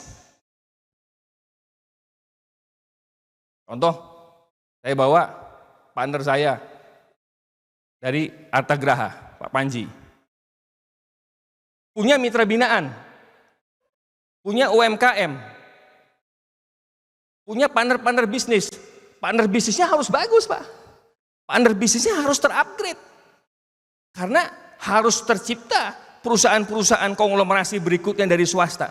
UMKM ini harus naik kelas. Nah itu yang disebut dengan mekanisme pasar domestik. Harus kuat pasar domestiknya Pak. Industri menengah dan bawahnya harus kuat. Budaya inovasi yang tadi R&D dan seterusnya. Orkestrasi research yang tidak berbasis kepada budaya industri. Industri yang juga tidak memperhatikan kampus itu salah Pak. Industri harus sayang sama kampus. Ketika kita mau buat produk development, saya harus tanya ke Pak Ririk, ITB punya nggak begini-begini? Saya harus tanya. Sehingga kita bisa berdiri sama-sama risetnya. Ini kadang-kadang Pak, banyak perusahaan negara bayar konsultan mahal-mahal Pak.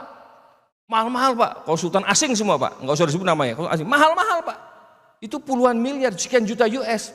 Tapi ke kampus pelit Pak, nggak boleh Pak. Ke kampus harus kasih support ya Pak. Jangan ke konsultan asing jor-joran, ke kampusnya pelit, dihitung satu-satu, nggak usah Pak. Karena profesor itu jarang sekarang yang punya, yang expert itu Pak. Profesor itu harus dibesarkan. Dan juga harus disejahterakan Pak. Karena kita ini sekarang hadir di sini, saya bisa begini, nggak mungkin tanpa ada sentuhan tangan dan pemikiran dari pahlawan tanpa tanda jasa dari kampus Pak. Bapak Ibu dosen itu adalah para pahlawan tanpa tanda jasa yang ditakdirkan untuk meningkatkan kualitas kita. Maka harus besar. Kita harus punya program yang sustain Pak, bukan program yang sifatnya sesaat. Selesai MOU, masuk lemari, medsosnya hebat, amplifikasi media hebat, habis itu minggu depan selesai. MOU hanya jadi masuk di koleksi lemari. Bapak Ibu, Indonesia dapat punya hal yang serupa, ada sawit. Sawit itu bisa jadi oleochemical, bisa jadi specialty chemical, bisa jadi pharma input, bahan baku farmasi ini, Bu Lala, Ibu Hersi, Ibu Farma, bahan baku dari sawit bisa diolah. Ikan, hasil laut, kita negara laut, kita punya tangkapan laut, hasil laut kita bisa jadi aquaculture Pak. Bapak Ibu ahli pertanian, perikanan, aquaculture itu bisa menjadi cold chain logistik, cold chain logistik bisa jadi proses seafood, seafood bisa jadi apa? Marine biotech Pak, ya kan Prof? Marine biotech ini yang belum terdevelop Pak. Kita bicara hilirisasi seolah cuma tambang aja gitu Prof. Enggak, bukan cuma tambang, ini sawit ada, ikan ada, aquaculture ada. Mineral kritis, nah ini udah bidang kita. Tadi jangan skupnya hilirisasi itu hanya seorang tambang ya Prof. Tidak, bukan hanya tambang, ada sawit, ada ikan, ada pertanian. Itu bagian daripada penciptaan nilai tambah yang mesti kita lakukan. Nah Bapak Ibu, sekarang saya menawarkan konsep kepada Pak Rektor, kepada Pak Pembantu Rektor, para profesor, adik-adik mahasiswa. Konsepsi yang disebut dengan inklusif ekosistem inovasi.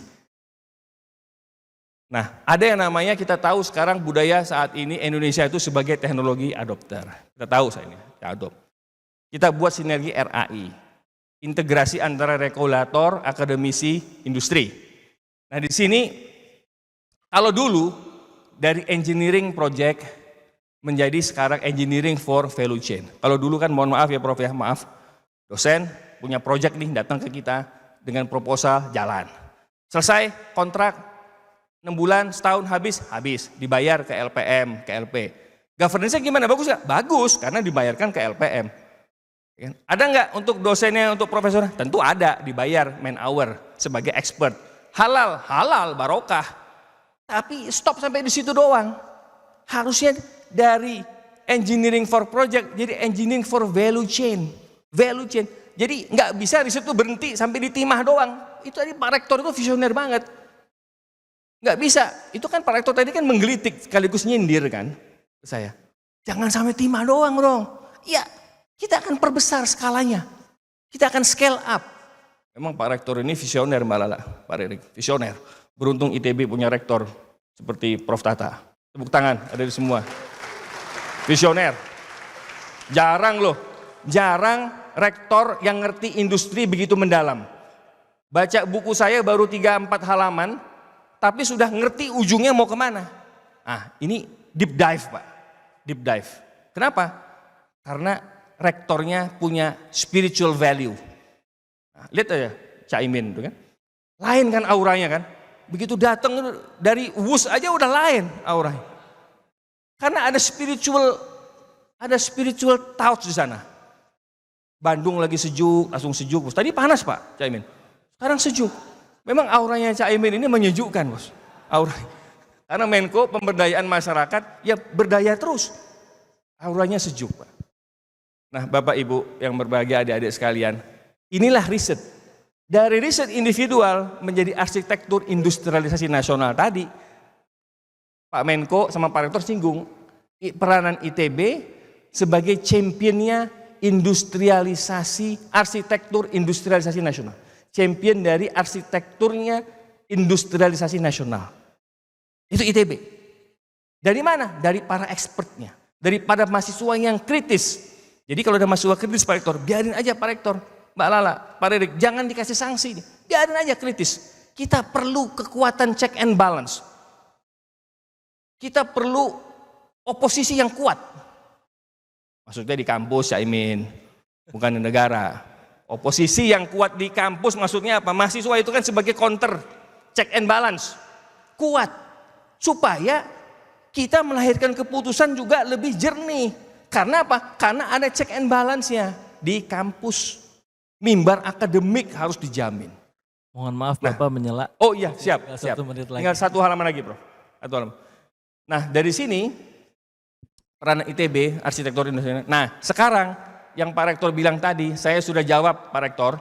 Kita buat 2 program, eksploitatif sama eksploratif. Di sini namanya National Technology Pathway. Balik, Kak. Balik, Chief. Mana Chief? Nah, National Technology Pathway. Jangka panjang, ada tematik laboratorium park. Nah, tematik yang Pak Rektor bilang tadi, bahwa harus ada tema-temanya. Nah, laboratorium industri ada di kampus. Jadi kampus itu dijadikan laboratorium industri. Tolong Bu Lala, nanti di follow up ini Bu Lala, yang Pak Rektor tadi. Harus ada laboratorium industrinya di kampus. Supaya kampus ini juga kaya konten industri. Nah, kita buat di sini. Mau apa? Mau tambang boleh, mau mineral processing boleh, mau mineral ikutan rare earth juga boleh. Buat laboratoriumnya di sini. Nah, ini yang disebut dengan tematik laboratorium, sehingga kita bisa melakukan teknologi adopter roadmap dengan partner-partner kita.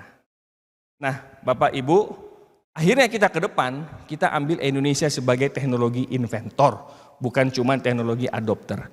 Nah, terakhir Bapak Ibu sekalian, adik-adik, dengan 2 hal ini, akselerator 7 dan 8, maka peta jalan industrialisasi nasional kita lintas kementerian, nggak boleh per sektor. Jadi kalau nanti buat aturan, nah saya minta bantuan betul Pak Menko, mumpung Pak Menko di sini. Kalau buat aturan, jangan etnosentris, jangan parsial egosentris, jangan selo-selo.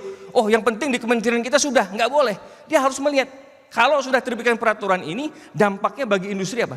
Dampaknya bagi sektor lain seperti apa? Jadi berpikirnya harus lintas kementerian.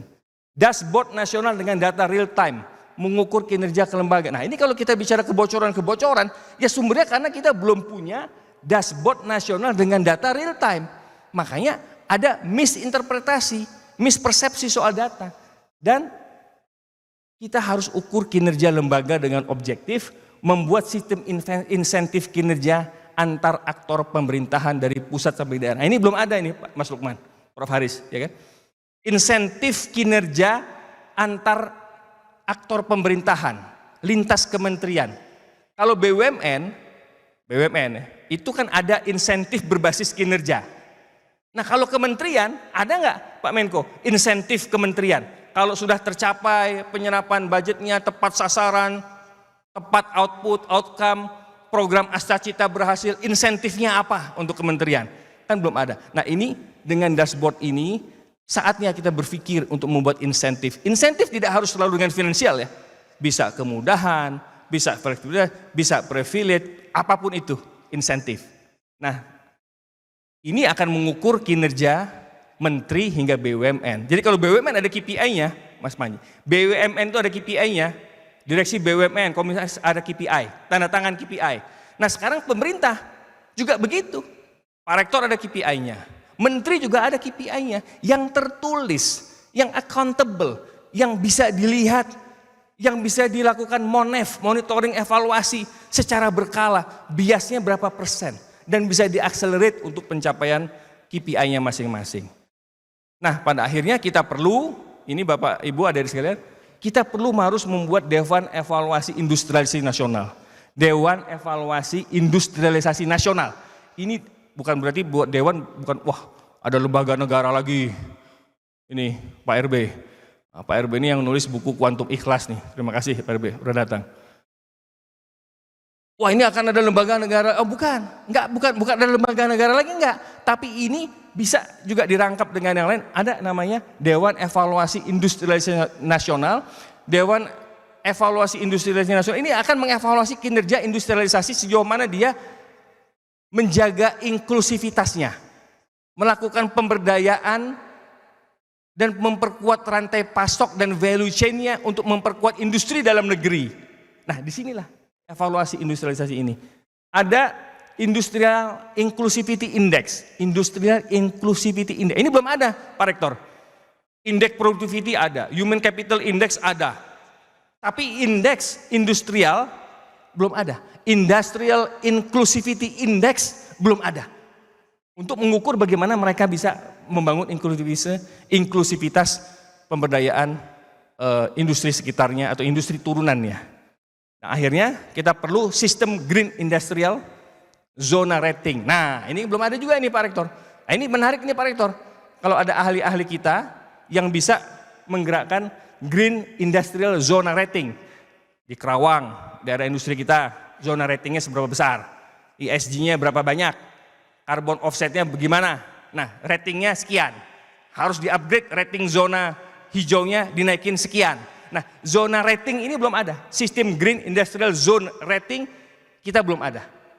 Nah kalau kampus bisa menelurkan konsepsinya, matriksnya, alat ukurnya, achievementnya, saya kira ini bagus Pak untuk kita usulkan kepada pemerintah. Zona sistem Green Industrial Zone Rating untuk pencapaian kita net zero emisi 2060. Dashboard National Data terakhir, Mas Chief. Ya, ini negara tidak akan naik kelas hanya dengan mimpi. Negara tidak akan naik kelas hanya dengan mimpi atau slogan-slogan besar atau narasi-narasi besar atau pidato-pidato besar, tidak akan. Tapi dia membutuhkan eksekusi yang berani, yang clear, yang accountable, yang tidak pernah goyah, dan kepemimpinan yang mampu menyatukan antara pemerintah, industri, dan rakyat dalam suatu payung, satu irama perjuangan. Karena pemimpin yang hebat, yang sejati leader, dia bukanlah hanya sekedar bicara, bukan jago narasi, tapi pemimpin yang hebat, dia berbicara tentang visi dan bagaimana bisa mengeksekusi visi ke bawah dan melakukan orkestrasi dengan konsisten di bawah dan tahu bagaimana caranya melakukan orkestrasi itu ke bawah, melahirkan sebuah produk-produk kebijakan yang sinkron di lapangan, terukur pencapaiannya, jelas angkanya, dan real produktivitasnya di publik. Sekian, terima kasih. Kita bisa diskusi kembali dengan lebih produktif. Jangan patah semangat untuk melahirkan karya-karya besar untuk Indonesia. Dan tidak boleh kita pesimis terhadap Indonesia. Karena naik kelas harus dimulai dari gerakan hati, gerakan intelektual, dan komitmen kita bersama bahwa kita bisa menjadi besar.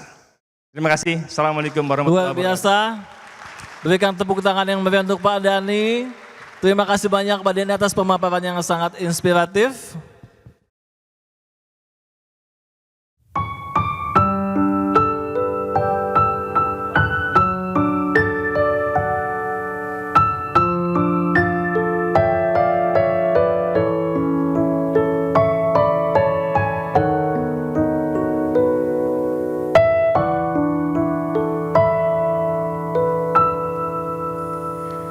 Berkibarlah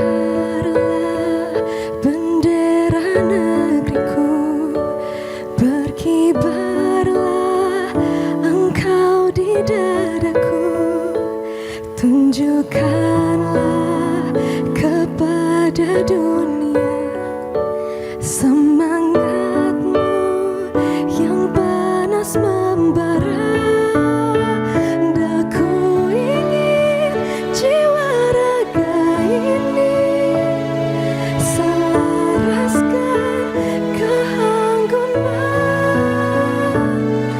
Daku ingin jamariku ini menuliskan karismamu. Berkibarlah bendera negeriku, berkibar di luas nuansamu, tunjukkanlah kepada dunia ramah tamah budi bahasa. Mari adik-adik nyanyi sama-sama adik-adik. Daku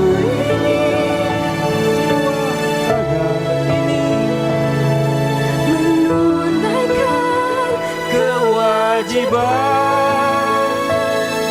putra bangsa yang mengemban cita, hidup dalam kesatuan.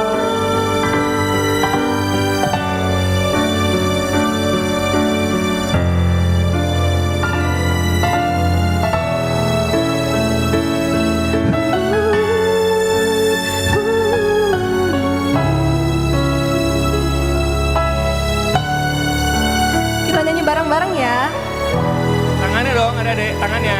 Di atas semuanya. Ingin Jiwa raga ini selaraskan keanggunan.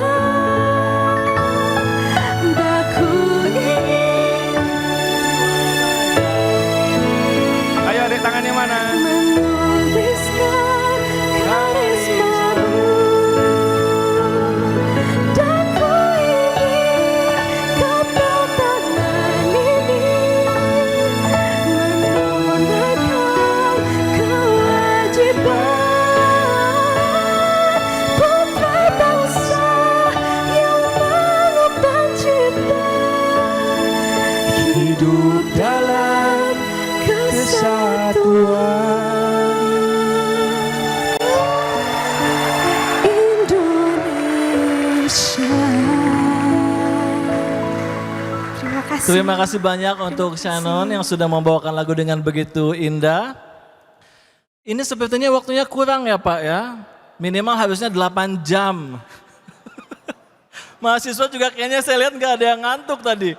Mendengarkan Pak Dhani bicara, energinya langsung tertransfer. Saya tiba-tiba mendadak bangga sebagai orang Indonesia nih Pak dengan Bapak. Ya. Tapi ada satu yang menarik. Dalam macroeconomics theory ada satu peraih Nobel yaitu Robert Solow, di mana dia itu menciptakan suatu formula mengenai economic growth, bahwa economic growth itu adalah perpaduan dari total factor productivity, capital, labor, dan human capital atau intelektual. Ternyata setelah mendengarkan penjelasan dari Pak Dhani, di belakang itu ada orkestrasi yang harus kita bangun ya Pak ya. Ini Pak Dhani sepertinya cocok untuk peraih Nobel berikutnya ya Bapak Ibu ya. Baiklah, sesi selanjutnya adalah sesi tanya jawab. Saya akan berikan 3 kesempatan bertanya. Kesempatan dari sayap kiri 1, sayap tengah 1, dan sayap kanan 1. Silahkan. Dari sayap kiri ada pertanyaan?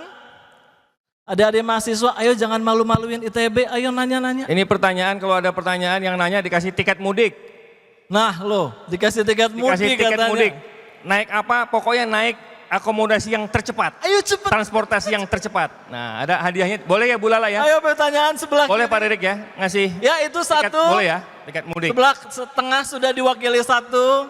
Sebelah kiri ada yang mau tiket mudik enggak? Ayo, ayo. Udah pada kaya kayak mahasiswanya ini. Sebelah kanan silakan sebelah kanan. Bertanya. Sebelah kanan. Karena enggak ada saya ambil tengah lagi ya, Masnya. Ada. Sebelah kanan. Ini tengah semua yang aktif kenapa? Sebelah kanan silakan. Enggak ada ya, enggak mau tiket mudik ya, sebelah kanan ya. 1, 2, sebelah kiri enggak ada juga. Oke, kalau gitu ya 3 ya. 1, 2, 3. Oke, silakan mic-nya mungkin bisa dibantu panitia.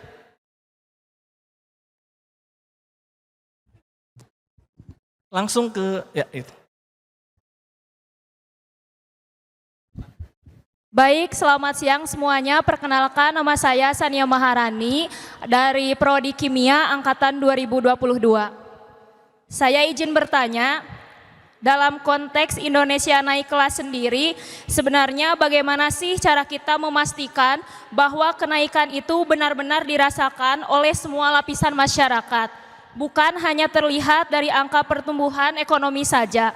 Menurut Bapak, indikator apa yang paling tepat untuk melihat apakah ekonomi kita sudah benar-benar inklusif dan mampu mengurangi ketimpangan? Terima kasih. Atau kita kumpulkan dulu saja? Kumpulin dulu aja ya. Baik, bagus sekali pertanyaannya. Pertanyaan yang kedua silakan. Ya, Masnya boleh tolong berdiri.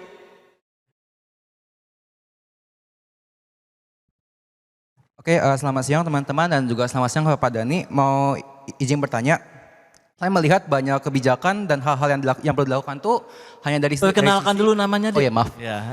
Perkenalkan nama saya Karis lihat Sunika Pak Dani dari ya. Teknik Informatika. Saya ingin bertanya Pak untuk Pak Dani, saya melihat banyak kebijakan dan hal-hal yang perlu dilakukan itu tuh berasal dari sisi regulator, dari sisi akademisi dan dari sisi industri. Saya penasaran Pak, kalau dari sisi kami sebagai mahasiswa, apa saja yang perlu kami siapkan, perlu kami persiapkan, dan yang perlu kami bangun gitu sebagai mahasiswa untuk bisa membantu mensupport Indonesia naik kelas. Sekian Pak, terima kasih. Luar biasa. Pertanyaan ketiga. Masnya boleh tolong berdiri biar ketahuan. Ya. Ya, boleh minta tolong mic-nya. Perkenalkan dulu namanya ya, nanti mau dicatat buat tiket mudik katanya. Assalamualaikum warahmatullahi wabarakatuh. Perkenalkan, nama saya Nando Warithul Ilmi dari Prodi Perencanaan Wilayah dan Kota Angkatan 2024. Angkatan kami namanya Arkavia.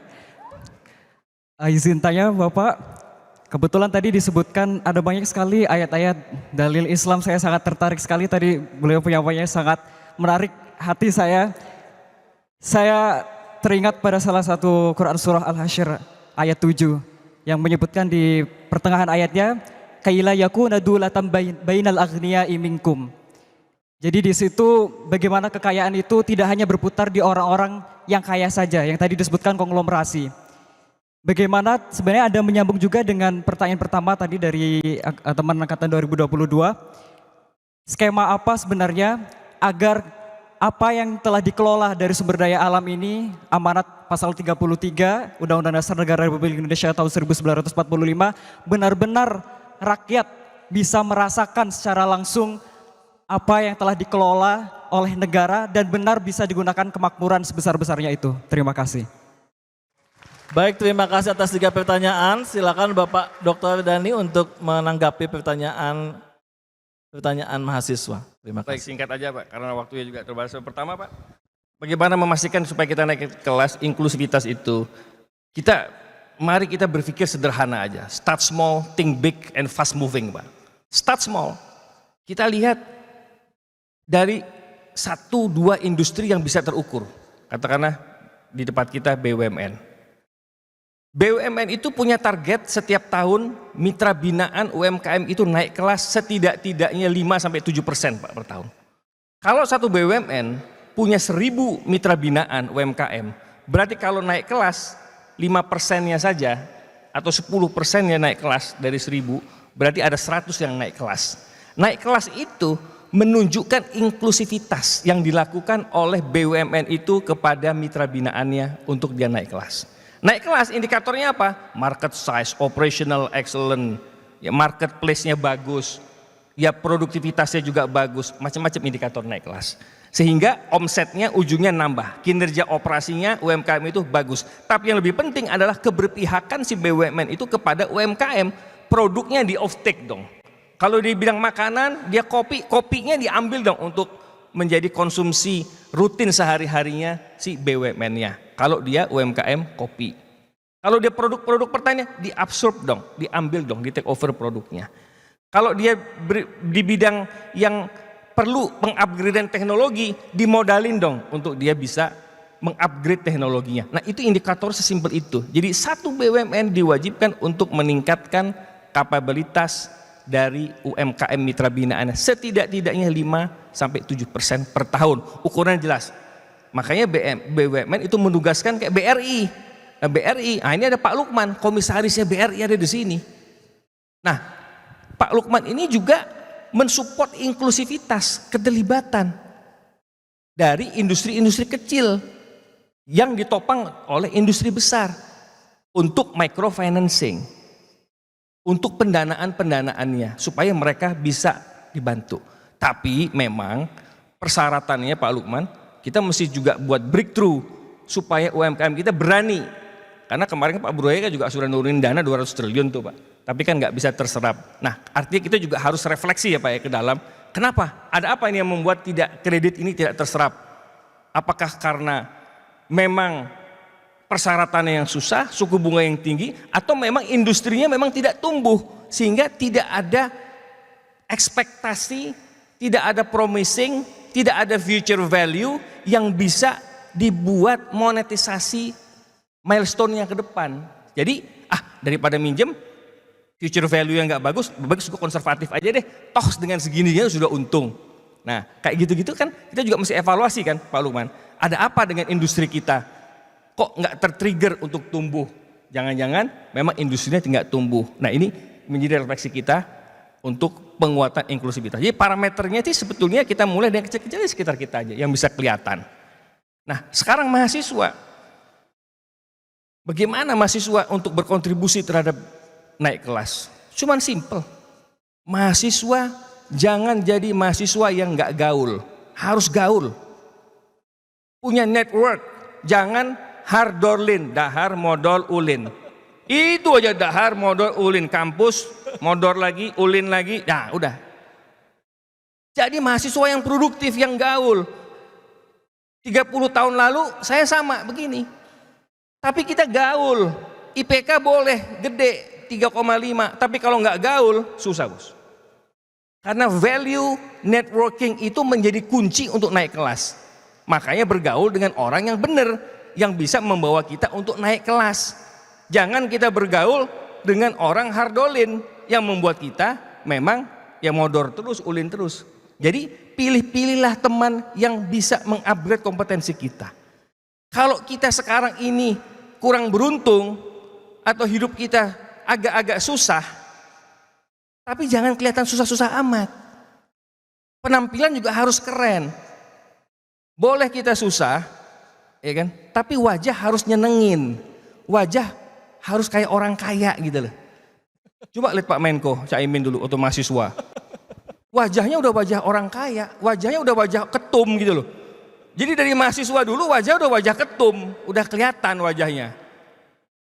Auranya beda Pak, aura orang kaya itu memang beda auranya. Ada auranya, bukan berarti kita nggak boleh kita semuanya harus dengan materialis, enggak. Tapi kita harus bergaul yang benar, yang bisa mengupgrade kompetensi kita. Jadi bagaimana mahasiswa untuk naik kelas? Networkingnya harus bagus, dari sekarang harus tahu proses bisnis. Jadi kalau kita belajar, dapat teori, langsung harus deep dive kepada proses bisnisnya. Nggak boleh mahasiswa itu udah dapat teori, ini diapalin teorinya, udah diapalin, udah Mas, selesai. Lalu nunggu jawaban, nunggu UTS atau UAS. Lalu diulang lagi pada UTS, nggak boleh begitu. Begitu dapat teori satu chapter, langsung cari case study-nya. Kalau perlu cari perusahaannya, dalemi, deep dive ke bawah. Perusahaannya gimana, proses bisnisnya gimana, baru kita kaya konten. Jadi kalau kita bilang kaya intelektual, itu bukan cuma kaya teori, tapi kaya konten, kaya proses bisnis. Nah itu perlu gaul. Jadi kalau gaul, nongkrong di kafe-kafe, warung-warung, itu jangan ngomongin soal pacar, mau kemana, jangan. Kalau bisa mahasiswa, kalau masih peringkat-peringkat, masih semester 2, 3, 4 ini, gak usah pacaran-pacaran lah, udahlah. No woman, no cry. Gak usah pacaran banyak, lurus aja selesai kuliah, cepat, waktu cepat. Supaya apa? Supaya fokus. Karena banyak anak-anak muda kita, Pak Rektor ini, Pak Ririk, ini nggak fokus Pak, gagal fokus. Kalau sudah punya pacar, alah udah gagal fokus, sudah susah. Gimana mau naik kelas kalau yang dipikirin cuman pacaran. Nanti malam janjian, Sabtu janjian, Minggu jalan, ini itu. Gimana mau naik kelas? Ya kan? Gimana mau naik kelas? Gaul dong dengan orang yang benar, yang berhasil. Ya kan? Datang ke perusahaan, ke senior-senior. Senior, tanya ini. Masuklah aktivis di kampus, HMI ke, PMII ke. Oh, kalau saya bilang HMI doang kan salah. Wah, kok nggak PMII? PMI, kok nggak HMI? Nanti saya dimarahin. Masuk aja semua yang mau HMI boleh, PMI boleh, GMNI boleh, masuk. Marah-marah di organisasi itu nggak apa-apa. Rebutan jadi ketua cabang, komisariat, nggak apa-apa, bagus. Banting-banting meja saat pemilihan ketua BEM, nggak apa-apa. Memang harus begitu, produktif. Tapi jangan lupa, network itu ada ujungnya. Bagaimana kalau kita naik di atas, gerbongnya juga diangkat, jangan egois. Jangan lupa masa lalu kita. Ingat loh, Bung Karno, Presiden Soekarno, di dalam sidang umum MPRS tahun 67 pernah bilang, 7 kali loh bilang, jas merah, jangan sekali-kali melupakan sejarah. Jadi kalau kalian semua sudah berhasil, jangan lupa tarik gerbongnya. Pasukan di bawahnya, teman-teman dulu tempat kita nongkrong, tarik. Supaya jadi orang juga. Jangan udah jadi, nggak mau ngangkat telepon sama teman-teman kuliah dulu. Jangan. Ya, ingat dulu kita siapa. Makanya saya sekarang ini kalau ada adik-adik HMI atau sama kampus-kampus ngajuin proposal, saya langsung setuju. Kalau perusahaan nggak bisa bayar, saya bayar pribadi. Sampai istri saya Bu Elsi marah-marah kalau saya udah transfer itu. Transfer kemana lagi sih Pak? Loh, saya transfer kenapa? Karena hati saya itu di aktivis kampus. Jadi paling nggak tega kita kalau ada proposal dari kampus, dari adik-adik mahasiswa itu, kalau kita nggak bantu. Kalau perusahaan nggak bisa bantu, kita bantu pribadi. Jangan kayak orang susah dong, senior. Ya, untuk apa kita gajinya gede, ratusan juta? Kalau kita nggak bantu adik-adik mahasiswa, junior-junior ini kalau buat kegiatan kampus, ya kan? Kita harus bantu. Nah itulah senior yang benar. Nah teman-teman ITB kan ikatan alumni kan juga kuat ya kan Prof? Ikatan alumni juga kuat. Dimonetisasi dong jaringan itu supaya kuat.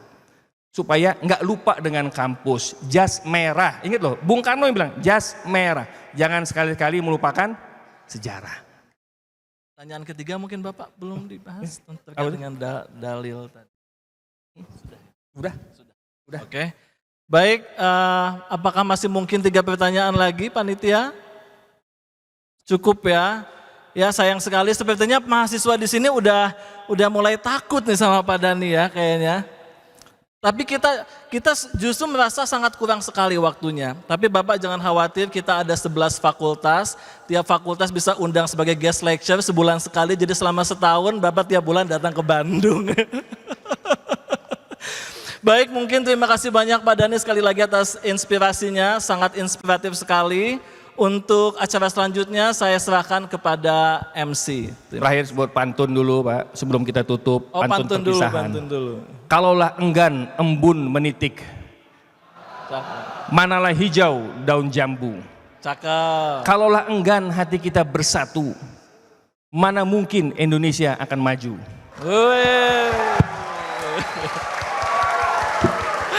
Pokoknya siang hari ini kita hijaukan Bandung, kita hijaukan ITB.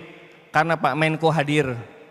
Jadi kita harus sambut dengan hati yang bersih, suasana yang bersih, pikiran yang jernih. Insya Allah green energy ini akan tercapai untuk kita semua, semuanya baik untuk Indonesia. Terima kasih. Assalamualaikum warahmatullahi wabarakatuh. Waalaikumsalam warahmatullahi wabarakatuh. Luar biasa sekali. Terima kasih Bapak Dr. Dhani Amrul Ikhdan. Kami mohon izin Bapak untuk dapat tetap di atas panggung karena selanjutnya kita akan menuju ke pemberian piagam penghargaan. Untuk itu kami mengundang Wakil Rektor Bidang Komunikasi, Kemitraan, Kealumnian dan Administrasi ITB untuk dapat memberikan piagam penghargaan kepada Bapak Dr. Dhani Amrul Ikhdan.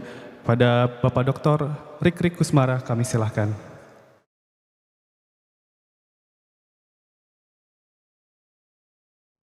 Mohon izin kami akan pandu untuk foto bersama dalam 3, 2, 1. Sekali lagi 3, 2, 1. Boleh berikan tepuk tangan yang meriah Bapak Ibu semuanya. Baik, mohon izin Bapak, kami silakan dapat kembali ke tempat.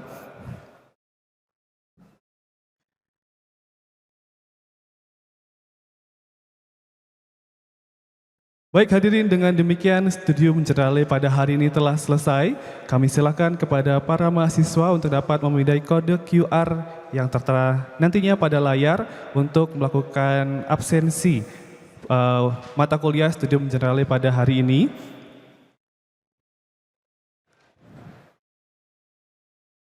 Terima kasih Bapak Ibu atas perhatian yang diberikan selama acara hari ini berlangsung. Kami silakan kepada Bapak Ibu tamu undangan untuk dapat menuju ke ruang transit. Terima kasih.